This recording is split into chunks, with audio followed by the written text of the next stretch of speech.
அனைவருக்கும் வணக்கம். நடிகர் திலகம் அவர்களின் மங்கையர் திலகம் என்ற திரைப்படத்தை பற்றி இன்றைய நிகழ்ச்சியில் நாம் காண இருக்கிறோம். அதாவது இந்த திரைப்படத்தில் நடிகர் திலகத்தோடு பத்மினி அவர்கள் நடித்திருக்கார்கள்.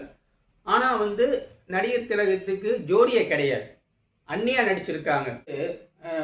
எஸ்வி சுப்பையா அண்ணன், இவங்க ரெண்டு பேருக்கும் அம்மா கிடையாது. எஸ்வி சுப்பையா தான் சிவாஜியை வளர்த்துறார். இந்த நேரத்தில் தான் என்ன பண்ணுறாங்கன்னா, பத்மினிக்கும் எஸ்வி சுப்பையா அவர்களுக்கும் திருமணம் நடக்குது. அப்போ இந்த சிறுவனா இருக்கக்கூடிய இந்த நடிகர் திலகத்துக்கிட்ட பத்மினி ரொம்ப பிரியமாக இருப்பாங்க. அதாவது இந்த படத்துலைங்க பத்மினி அவங்க கேரக்டர் ரொம்ப சூப்பரான கேரக்டர். எப்படின்னாங்க, அப்போ உண்மையிலுமே அவங்களுக்கு 21 வயது கூட இருக்காது. ஆனால் 35 வயதுடைய ஒரு தோற்றம், அப்படி ஒரு மேக்கப் போட்டிருப்பாங்க. அதாவது ஒரு கொண்டை, அதை சுற்றி பூ சுற்றி இருப்பாங்க.